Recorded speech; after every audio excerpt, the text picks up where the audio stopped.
Well, hello, everyone. Happy Saturday, or whatever day you're listening to this for. Thank you for being with us again on Allie's Relatable podcast. And I am Allie's dad, Ron Simmons. Glad to be here. And we got a lot of stuff to talk about. I don't know if you listened to my last episode a couple weeks ago, but we got lots of things have happened since then, including the starting of a war. And we're going to start off talking about that. The United States has named it Operation Epic Fury. And epic, it means like the best of all time, and fury means it's going to be big, and it has been. And of course, this has been done in conjunction with our friends in Israel, and it is against the Republic of Iran. Although I want to get, in just a minute, I'm going to get to something else about why it's really not about the country of Iran, and why that's a little bit of a misnomer. But we're going to talk about that in a few minutes. But anyway, let's kind of go over a little bit of the details. This happened on February the 28th is when it began, which was about a week ago from the time this episode is going to be coming out. And we launched the attack on the Islamic Republic of Iran. And one of the first things we did is we were able to kill their supreme leader, who really has been the one that has been for years shouting death to America, and also has ordered the killing of its own citizens, tens of thousands of them that protested. And so that was one of our first goals, was to wipe out the leadership. So far, the efforts by Israel and Iran have been very, very successful. I mean, they essentially don't have any air force left. We've sunk a bunch of their ships as well. I wrote down I got some information that I looked up today as to how much, exactly how many specific bombs have been, that we've done and whatever. There's been 2,000 targets hit. 300 missile launchers destroyed that Iran had hidden around their country. We've taken out their leadership. The funny thing, it's so funny. I don't really know. Maybe these guys aren't the sharpest people in the drawer, but when you're going to call for a breakfast meeting right about the time you're probably hearing rumors that there's going to be a bombing in your area, and you get all the leadership together, and Mossad knows exactly where you are. I mean, you just made it easier for us. And not only did they do that once, but then the next group of leaders a couple of days later did the same thing. I mean, why in the world would they do that? But anyway, we've taken out primarily their leadership. It's never a total void. There's never a vacuum when it comes to leadership of terrorist organizations. Somebody's always willing to step in, but we have really dismantled it and certainly made it more difficult. We've focused our attacks on military targets like military bases, military operations.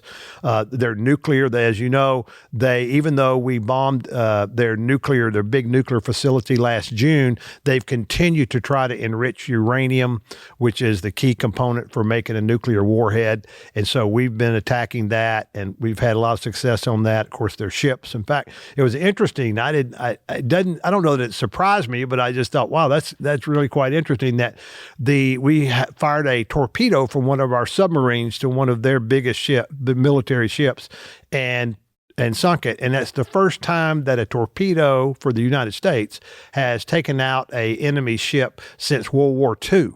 So that's really pretty interesting. I had not thought of it that way. And of course, Iran's response has been to fire rockets kind of indiscriminately, really, kind of at Israel. They fired thousands of rockets at Israel. They've also made the huge mistake of sending rockets into other Middle Eastern countries. Now, they claim they're just trying to kill U.S. citizens or U.S. military people over there. But when you send a bomb into one of your neighboring countries, that automatically is going to have them against you. And so they've done that. So we thank you for that, Iran, for doing that, because that just helped us build our resolve. They also sent one against a United Kingdom base, not in the UK, but in another country. That drew UK back into being more supportive of what we're doing. And they've also tried to hit some oil and gas facilities, which of course will temporarily raise the price of oil, but that's not a long-term phenomenon. All that will get straightened out over the next few weeks is what my opinion is. But a couple of things that you might not have known. Since October of 2023, You remember the October 7th, 2023.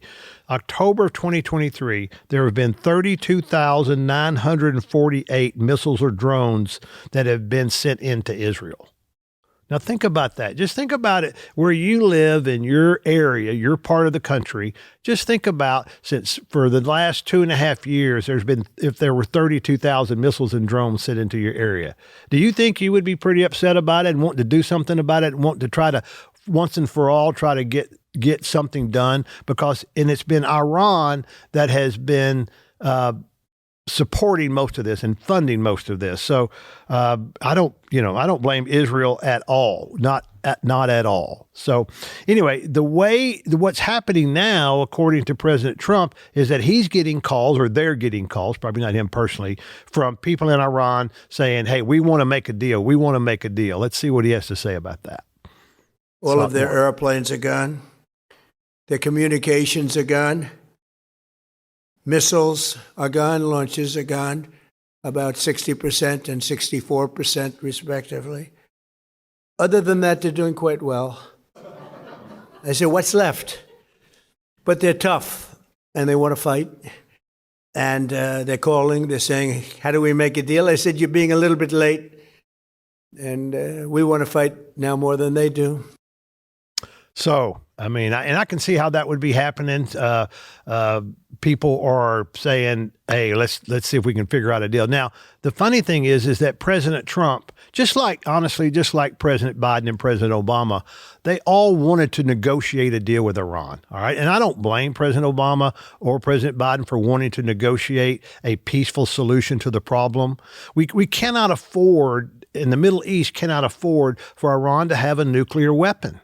Because what happens when they have a nuclear weapon, it puts everybody over there at risk. And yeah, it puts us at risk too, but all of our friends over there are at risk. Remember, the whatever you want to call it, Islam, 85 to 90% of Muslims are Sunni, and only about 15% are Shiite, and Shiite is what the majority is that are Muslims in Iran. Now, there are a lot of people in Iran that are not Muslims at all. They're other religions or totally secular. In fact, the majority of people in Iran, from my understanding, are not would not be considered radical Muslims at all. So, pretty interesting. The President Trump tried to negotiate with them. He tried to do that for 15, 20 days, gave them some red lines. Now, the deal with President Trump is when he says there's a red line, that means there's a red line. We've had some past presidents who have said there's a red line, and then nothing ever happens. And then we see the disaster after that, which is what happened in Syria.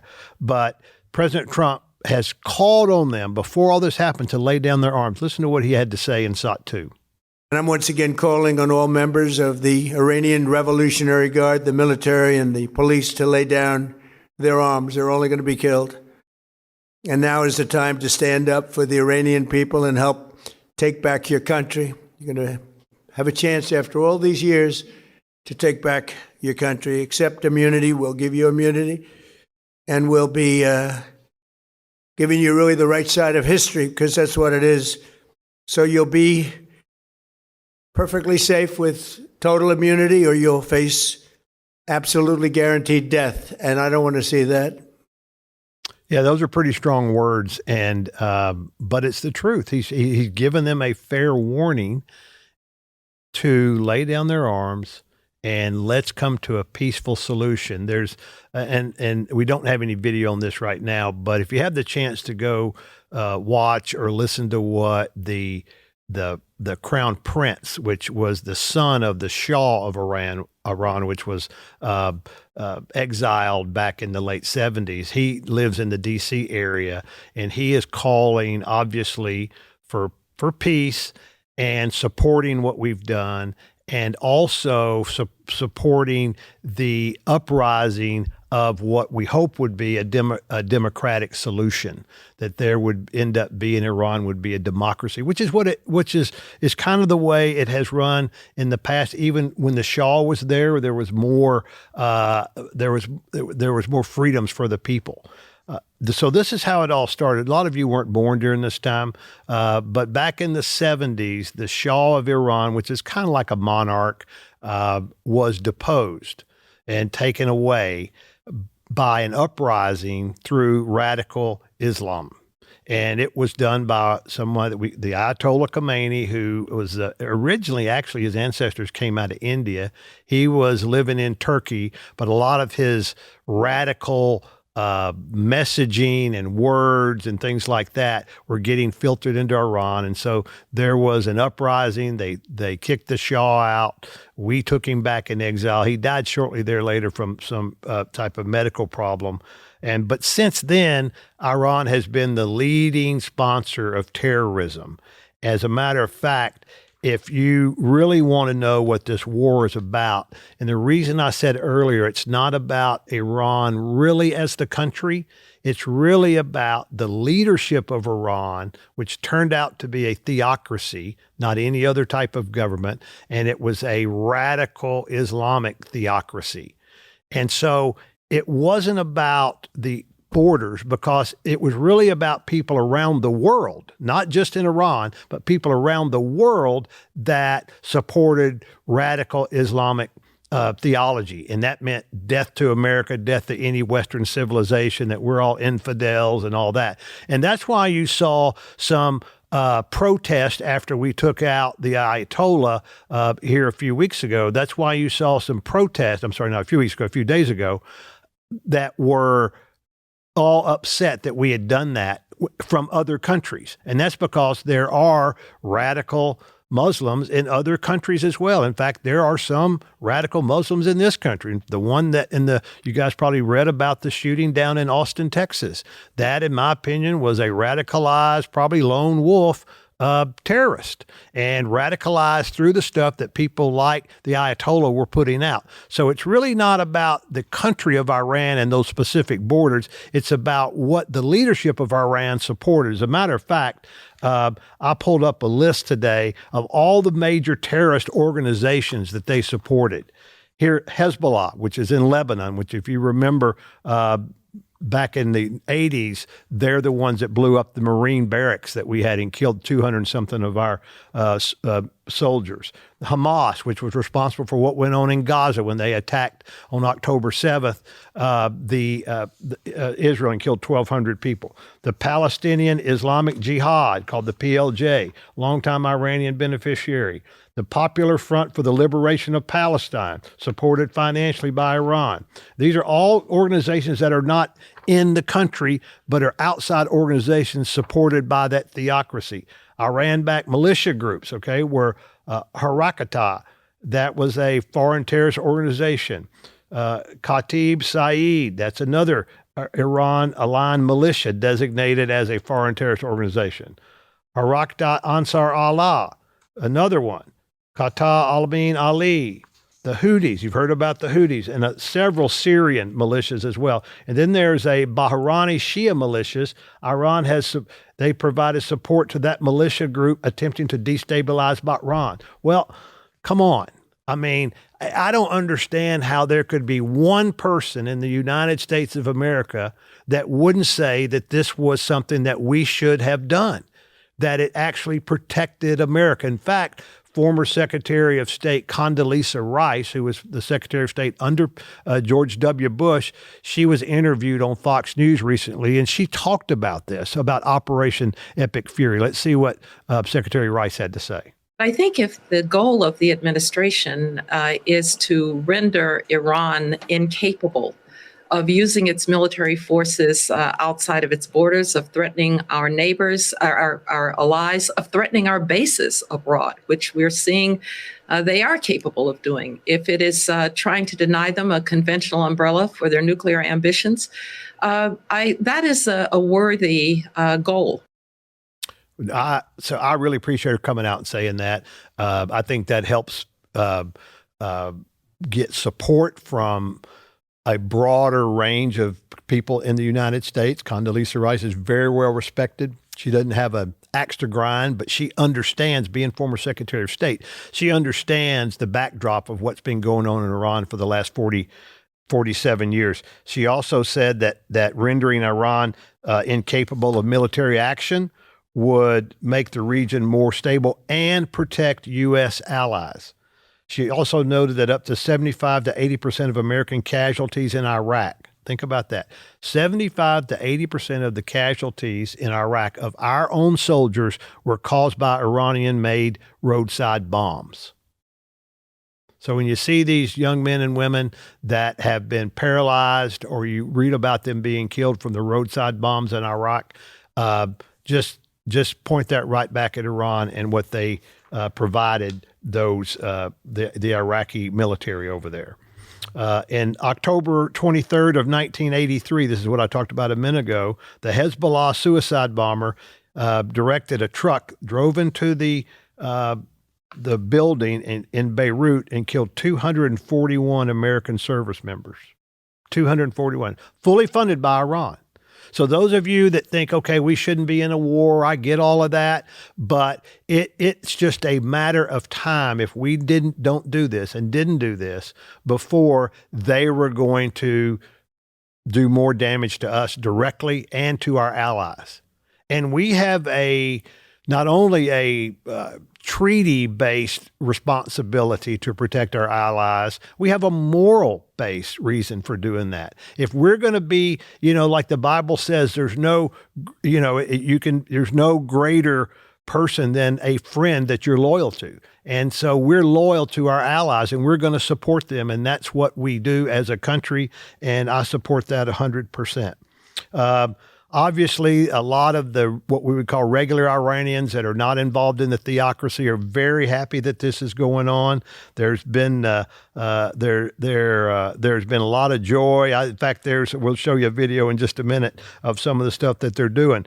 But this kind of got started at the end of last year. Their economy went down because of some sanctions and what have you, and then there were protests that really kind of started in the colleges and kind of built from there, universities. 31 different provinces all of them had protests that came around. And then what the leadership tried to do was to shut those protests down. And when they couldn't just shut them down by telling them to go home, they began indiscriminately shooting people and killing people. Tens of thousands of Iranian citizens. Now think about that. Tens of thousands of Iranian citizens have been killed by their own government because they were protesting. And another 42,000 were arrested. And if we didn't get involved in this, you were never going to see those 42,000 again. So it's really interesting. And then you say, well, why in the world do we worry about Islam? Well, in addition to the military threat that they pose to us and to the threat to our citizens, think about this. It's really a theocracy under Sharia law. We talk about Sharia law sometimes here in Texas about being worried about whether Sharia law is going to, come into play in the United States, which I do not believe it will be, but there will be some attempts in some sections for that. But here's some of the things here's kind of just one of the things that happens in Sharia law. After the theocracy in Iran took over, the legal age of marriage for women was lowered from age 15 to age 9. Now think about that. I mean, that is nothing but child abuse. Yet there were 53 Democrats in a vote on the House floor yesterday that would not say that Iran was a terrorist nation. So basically they're supporting this by saying that. I mean, it's just unbelievable what some of our friends on the other side of the aisle will do. It's been a mess. And there's one a lot of U.S. senators, but one Senator Tuberville from Alabama said it the best when he talks about how the treatment of women in Iran. In America, women are allowed to dress, go to school, work, and marry whoever they like. Iran used to be like this too before they were taken over by radical Islamists in 1979.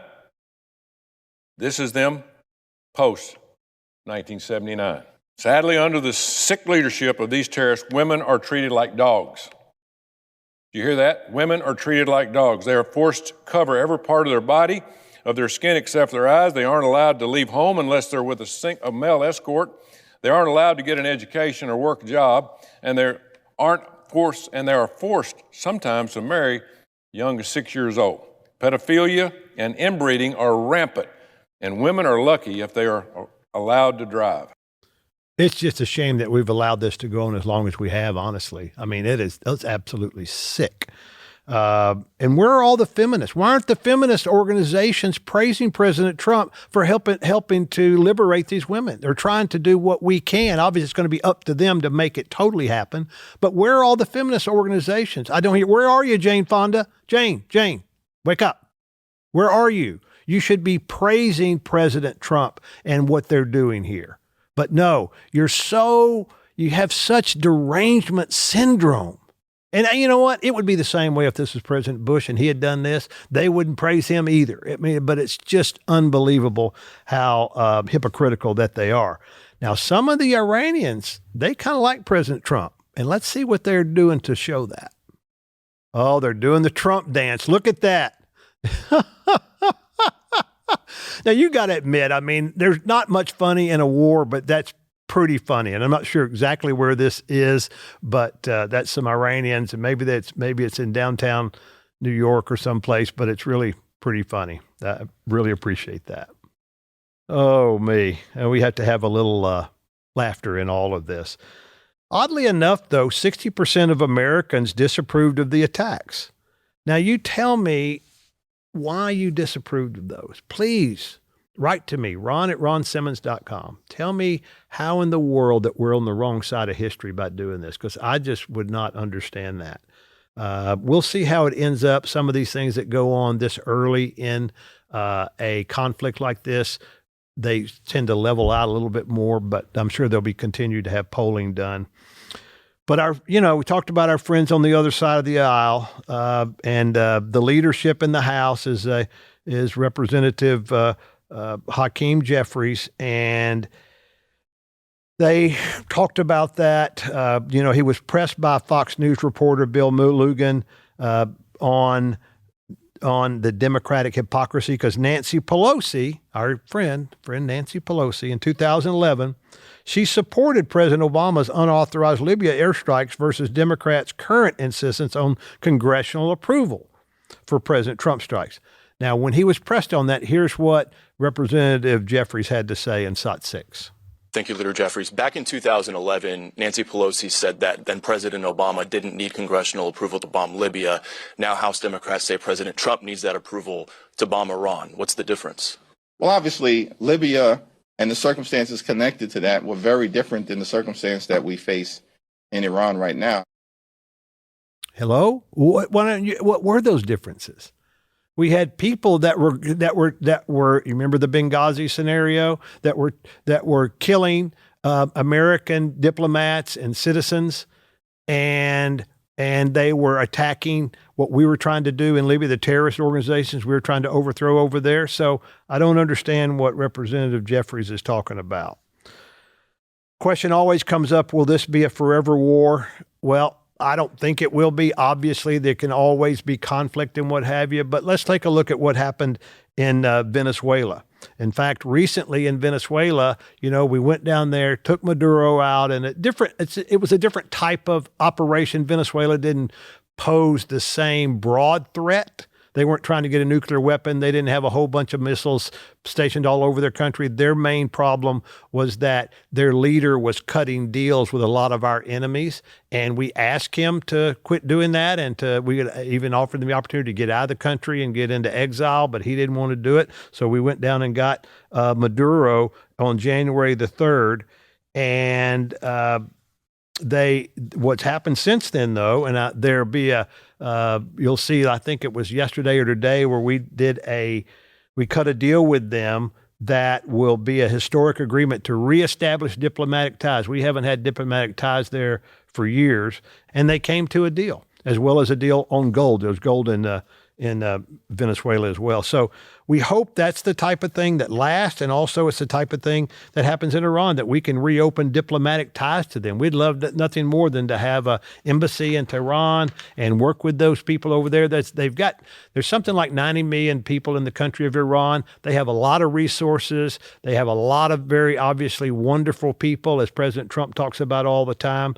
And we just hope that we'll be able to develop a relationship with them. And if we can provide them some guidance and ideas on setting up a working Democratic or Republican government or a republic government, then we're happy to do that. I do not see any opportunity, no matter what crazy Democrat senators say, that there will be boots on the ground in Iran. That is Trump has said no on that, and it's really not needed. We don't need to do that. Because we can take out almost everything we need to do from the air and from the ocean, and we're doing a good job of that as well. So, anyway, that's the information on Ron. If you got any more questions on that, you want to write to me, feel free to do that. Ron@ronsimmons.com. I'm certainly not, the top expert in the country. I do try to talk to a lot of people that are involved in this and know more than I do. And so I try to give you the information that I know and that I can discover. So please, if you have more questions, just give me a shout on that. Now, our friends in the immigration and the Department of Homeland Security, and they are our friends. Those men and women there have done a really hard job, a good job in a very tough situation. And if you remember currently, that whole department has not been budgeted for, has not been funded for the last 2 or 3 weeks, because in order to keep the rest of the government open, they had to cut a deal to say, we're going to leave the Department of Homeland Security, that we're not going to fund them, although the people are still working at the airports and our immigration officers are still working and what have you, and they'll get back pay when it all gets settled. But they had to cut a deal because the Democrats wanted to make a statement and possibly put some additional rules and regulations on immigration, ICE. And in order for it to get out of the Senate, remember, you have to have 60 votes. You have to have 60 votes in order for there to be what they call cloture, which is stopping debate and then taking a vote. Once you take a vote, it only requires 51 to pass the bill. But in order for us to get the rest of the government continue to stay open, we had to agree that the Department of Homeland Security would remain closed until they could reach an agreement. And that's how they ended up getting it done. But the head of Department of Homeland Security was former Governor Kristi Noem. She's the secretary of that. And just this week, she has been reassigned. Well, reassigned in the government world means you've been fired, but we just haven't kicked you out because we don't want to be embarrassed by it either.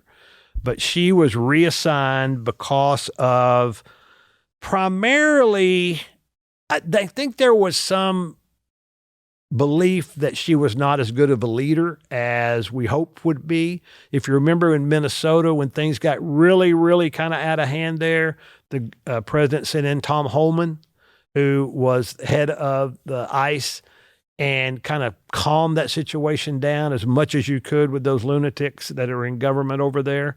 But he able to draw down some of the ICE officers and what have you, got more cooperation out of the local sheriff departments so that there wouldn't need to be as many arrests, in a sense, on the street of illegals. They would be able to get them out of the jails that they were being detained in. And so that was kind of a signal that maybe the president didn't have as much faith in Secretary Noem as thought. And then she had a hearing this week, which, it's a Republican-led hearing because Republicans control all the committees. So the Republican chairman had to call it in as a Senate committee, and she was grilled over a lot of different things. And of course, the Democrat senators get to ask questions. But one of the things that appeared to be the straw that broke the camel's back was an advertising campaign for the Department of Homeland Security, whereby these contracts were given in a no-bid basis. These contracts are supposed to be competitively bid, but she stated some type of emergency border security clause that allowed her to give these contracts out that were no bid. And it appears that some of them went to firms that were closely affiliated to her or her organization without, again, a competitive bidding process. And it wasn't a small number. It was a $220 million ad campaign, which a lot of people say appeared to be really more promoting Secretary Noem than it did promoting the efforts of the men and women of her department. The ad campaign did come back to haunt Miss Noem, but she wasn't very happy about it. And here's what she says. the president approved ahead of time you spending $220 million running TV ads across the country in which you are featured prominently. Yes, sir. We went through the legal processes, did it correctly. Did the president know you were going to do this? Yes. He did? Mm-hmm. Yes. Okay. And one thing, Senator, I think would be helpful to know is how effective that communications has been. That well, they overwhelmingly were effective in your name recognition. I mean, to me, it puts the president in a terribly awkward spot. And I'm not saying you're not telling the truth. It's just hard for me to believe. Now, chances are, I've been in hearings when I was in the legislature sitting in similar to position where Senator Kennedy would be, obviously not at that level, but usually we know the answers to the questions before we ask them. So chances are Senator Kennedy had already checked with the White House on whether or not the president knew or not. And so he kind of knew what the answer was. Not always, but a lot of times that's the case. The last thing you want to do is asking the questions to be put yourself in a position of looking foolish or not having the correct information. But President Trump has said he did not know about it, or at least he doesn't recall ever doing that. And I think something that big, there's probably a record of that somewhere. And then what happened after that is President Trump got wind of that, was not very happy about it. He did name her to a new role as special envoy for the Shield of Americas, which I have no idea exactly what that means, but he did do that. And he then has named a new person to be take the Secretary of DHS, and the guy's name is Mark Wayne Mullen, who is a Republican from Oklahoma, a Native American. He's a current U.S. Senator, and he'll take over as the new DHS Secretary. Of course, he will initially be acting, and then he'll have to be approved by the Senate, which shouldn't be a problem. And we have a statement on, I think it's probably from Truth Social, that President Trump talked about. So he's pleased to announce it. Under the current secretary, who he obviously doesn't throw under the bus, served well. She's going to be a special envoy. He thanks her for her service. And then he goes on to talk a little bit about what Mark Wayne Mullen, Senator Mullen, had done in the past. He was in the United States House of Representatives, and then he went on to be a represented Oklahoma. And he obviously is a Native American. He understands different types of incredible tribal communities. He's going to do it. He's going to do a good job, according to him. He's going to make America safe again. And I think it's a great pick. I think when you can pick a minority for a role that deals with a lot of minorities, which illegals mostly are minorities that are coming across, then I think that's a really, really good pick for him. And I think that'll be a good spot. Anyway, we'll see what happens with that. But again, he appointed Senator Mullen, and in SOT 8, this is how they honored Senator Mullen. What was your first reaction to just the news that you were nominated for this position, just amidst everything that's happening? Humbling, because I had to call my dad, and because it happened quick, right? I had to call my wife and call my dad both. And it's just, pretty humbling when you start thinking about it. A little kid from Westville, Oklahoma, gets to serve in the president's cabinet. That's pretty neat. So obviously he's humbled and honored. The other thing is he's an MMA fighter. So I really wouldn't want to mess with him. Yikes. We're glad to have him there. Thank him for serving. And the press secretary also put out a post on Senator Mullen, and also thanking Kristi Noem for her work as well. All right. Why don't we go to some questions from our great audience? You guys are always so good about that. I mean, I'm never cease to be amazed at the questions that you have. And there's always more than I can answer. So if I can't get to your particular question, but it's something that I haven't covered otherwise specific to you, please feel free to email me. I try to get to those as much as I can. If you've sent me something and I haven't responded, please email me again, because somehow it got past the first or second page of my emails, and I'll be happy to do it. I don't ever avoid any questions. So if you send them to me, please just, and I haven't done it, please send them to me again. All right. Who replaces Senator Mullins in the Senate? That's a really good question. This is how things work. I think in every state, if a senator leaves their position during the middle of their term or any time during their term, then the governor of the state, in this case, that's governor, I think it's S-T-I-T-T, Stilt, not sure exactly how you say his last name, but he will appoint someone to take over for the remainder of the term. Now, in some states, the appointment may be more temporary than that, where they have to have a special election. I'm not sure what happens in Oklahoma, but he'll appoint someone. Sometimes they like to appoint themselves. I don't know that the governor will do that in this particular case, but there'll be a mad rush. You can believe me, his cell phone is getting blown up right now. And he may ask also Senator Mullen what his thoughts are on that, but they'll do that. And the reason Senator Mullen is a good pick from a political standpoint is because Oklahoma is a solid Republican state, so you don't have a chance where even if there is a special election or in the next election, the Republicans should not lose that seat. So that's how that'll work. And then how concerned am I about Texas flipping blue, especially with sleazy Tallarico? Well, Tallarico is a wolf in sheep's clothing, no question about that. He is as far left as Jasmine Crockett would have ever been. I was rooting for Jasmine. I want you to know that, Jasmine. I was rooting for you, all right? But you didn't quite get it over the line. And, of course, then you claimed that, it was you're election denier in your own election already. But I don't see any of your friends saying you shouldn't be an election denier. But that's all I read in the paper yesterday.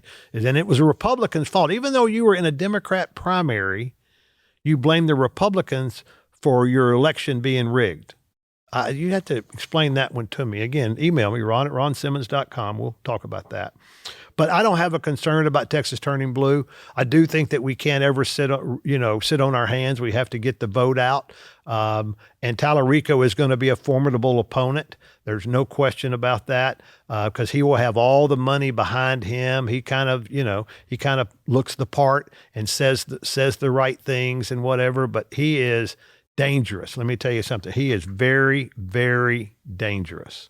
All right. How do we convince people no to Tallarico and list his political failings, his crazy beliefs? We're going to talk more about that. I know Allie will be talking more about that over the next couple of months. So we'll put some stuff together that'll help you with that, and get you some facts so you can get some facts out to all of the friends and the people that you're talking to. Rising gas prices, where will it stop? I don't know exactly the amount, but I do think it'll be neutralized over the next few weeks. It could spike up a little more before where it is here. I'm sure there's going to be some continued disruptions a little bit. They're going to have to get the Strait of Hormuz figured out. It doesn't really have much of an effect on the oil supply here in the U.S., but remember, oil prices and oil commodities are worldwide. So if it affects the flow of oil in some parts of the world, that has an effect on us as well. But I do think that'll get straightened out over the next few weeks. I was reading something the other day that, China gets quite a bit of their oil, 20% or something like that, from Iran. And I think that we are trying to work out to help them as far as that, to kind of replace that. I don't know if it'll come from us directly or come from Saudi Arabia or someplace like that, but trying to get that worked out so that it doesn't have a major disruption on the world economy, which is a smart thing to do. It's interesting. You may be arguing with somebody or something or some country over here on this issue, but then you got to work together on another issue. And that's what a lot of the people here in the U.S. and maybe around the world don't understand, that a lot of people think, well, you only can be this way. It's got to be this way on everything 100% of the time.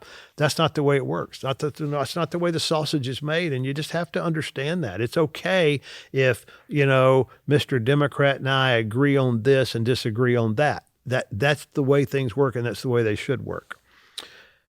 Let's see here. How did I maintain a strong religious household through the different phases of life? You hope that it's happening like that. I will tell you that in our house, and I've said this before, a lot of it was my wife, Lisa, and the kids' mom. She was on her knees every morning. She still does it. I heard her in there yesterday morning having a conversation with God on an issue that we're working on in our family right now. And she was just claiming it. I mean, she was just claiming these truths that are in the Bible and continuing to do that and trying to put those on the hearts of our kids. It's obviously best if you start that when they're young so that is deep into their heart, because when they're young, it's so much like a sponge. As they get older, they get maybe some more resistance and things bounce off. But when they're kids, they just absorb that. And so the younger you can do that, the better. As you go through life, one of the things that we had to learn in our household, and really when I say we, that's kind of the royal we, it's really me, I was the one that didn't know it, is that there are preferences, there are rules, and there are values. And when your kids are little, you have mostly rules, all right? And that's the way it has to be so that they know what to operate under. As they get older into their teenage years, you got to really separate those. There are a lot of things that were my preference. I wanted Allie, Beth, and my other kids to get up and make their bed every morning, keep a clean room. Really a preference, honestly, all right? I wanted to make it a rule. In fact, I would have said it's one of my values, but that would be wrong too. And so we had to learn that you have to make sure that you're definitely flexible with your preferences. You might say, hey, I wish you would do that, sweetheart. And your rule would say, hey, you know what? The rule is we have a curfew at 11 o'clock, and that's not going to change. We can talk about it, but unless you have a really good argument, which honestly, Allie was a really good arguer, so that was kind of hard to argue with her, but that's not going to change. She didn't ever push that envelope hard. But then the values, which hopefully you instilled early on, that those never change. The value of being truthful, the value of being honoring each other, the value of worshiping our Lord, those types of things are values that you never change no matter what phase of life that your household is in. All right, newly married couple, how can we protect our future children from worldly views? Just kind of like what I said a minute ago, just get them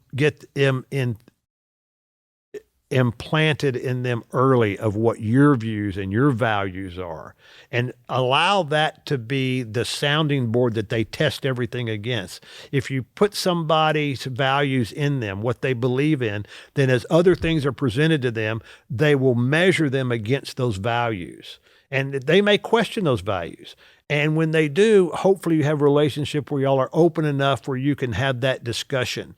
They may not be mature enough to be able to defend them as well as you want to. So you may have to help them do that. And you should encourage them. Hey, if you ever come across something that goes against what you know our values are, and you don't know why our values are that in that particular situation, let's sit down and talk about it, right? That's what I would do. All right. Cornyn versus Paxton. Would Trump endorse Cornyn and replace Bondi with Paxton? So Bondi's our U.S. Attorney General. Paxton is the state of Texas Attorney General, and Senator Cornyn is the sitting U.S. Senator. Cornyn and Paxton are going against each other in what will now be a runoff. My preference is Senator Cornyn on that. I think has been a really good senator and will continue to be a good senator. He votes with President Trump's agenda 90-something% of the time. I don't think that A.G. Paxton will do a better job than him. And there is some, what would you say? There are some issues with Attorney General Paxton's past that I think would have a big negative effect on us in a general election. It'd be much harder for him to beat Tallarico than it will for Senator Cornyn. I don't know if President Trump obviously is going to endorse Cornyn. I keep hearing that's going to happen from some sources that I have, but I do not know that. Certainly haven't talked to the president on that. One of the things that President Trump has said, though, is that whoever it is that I endorse, the other person really should drop out of the race. And Paxton has come out and said, well, I'm not doing that. That makes me think that Trump is leaning to Cornyn, and so they may be trying to cut a deal behind the scenes like you're talking about here. I doubt that Pam Bondi would, unless she wants to leave, I don't think she would be pushed out. It's not unusual for some of the cabinet secretaries to leave in the second year or so after they've been in these jobs are incredibly 24/7. So I doubt he would be the attorney general because I don't know that he could get through the Senate confirmation scenario.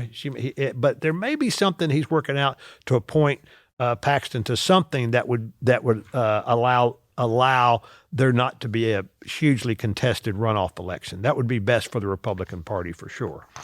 What do you do when your 21-year-old is heading down the wrong path? Well, and I know you're doing this, but we have to have unconditional love. We have to realize that they've come to a point in their life where they absolutely have free will, and that hopefully you've instilled in them a foundation of what's right and what's wrong, and a belief in God and a belief in Jesus, and that you keep the communication channels open enough to that they will come back to you. All right. You cannot just continue to beat on them and beat on them and beat on them. That doesn't work. I wish it did. If it did, I'd be really, really good at that, but I just know it doesn't work. And you also have to go on about your life. You can't let their scenario totally stop you from whatever else you're supposed to be doing. And then finally, if they're putting your rest of your family in a dangerous situation, you have to separate yourself from that. You cannot let them put the rest of your family at risk if it's a dangerous situation. So hopefully it's not that, just maybe kind of veering off the path. I veered off the path for a little bit when I was in my late teens, early 20s, got back corrected, mainly because of the foundation that I had been brought up with. Tucker Carlson's narrative on Israel, man, I don't know. I don't know if you listened to the Huckabee interview with him or his interview of Huckabee. I thought it was really good. I thought Ambassador Huckabee did a great job on that. If you haven't, go back and watch that. I'm not sure what's going on with Tucker. I really don't know. I mean, I think it's internal for him. Maybe it's a spiritual battle. He's talked about that a little bit, that he's had some challenges with that in the past. But I'm worried about him personally, and don't know why he's doing the things that he's doing. So anyway, really appreciate y'all being here today. It's been another good day. I hope that you'll remember to do a couple of things to get your tickets to Share the Arrows. And guys, if you haven't bought those for your special loved one yet, then do that. Go on there and get those tickets. There already been thousands sold, and it'll eventually be sold out. So make sure that you do that. It's going to be in October of this year. You can go to sharethearrows.com and get that. It's going to be another great event. Allie does a great job with that, as you know. I'll be walking around. Hopefully we'll see you and get to meet a bunch of you. But make sure you do that. The other thing is, if you're interested in anything else related to what I think about things, not emailing me, also get a copy of my book, Life Lessons from the Little Red Wagon. You can order that on Allie's merchandise website. You can also order it from Amazon.com. If you want to get one, I keep some of them at my house. You want to get one directly from me, you can just send me your email, and I'll tell you, I'm happy to sign a copy and send it to you, and you can just mail me a check or something like that. So make sure you do that. And also, Toxic Empathy. There's no better time to read that book, Toxic Empathy, to understand how the Democrats use our good nature that we have against us. So make sure you read that. It's a New York Times bestseller that Allie's written, and she's working on another book that she'll be talking about soon. So thanks, and we'll look forward to seeing you again soon. Take care.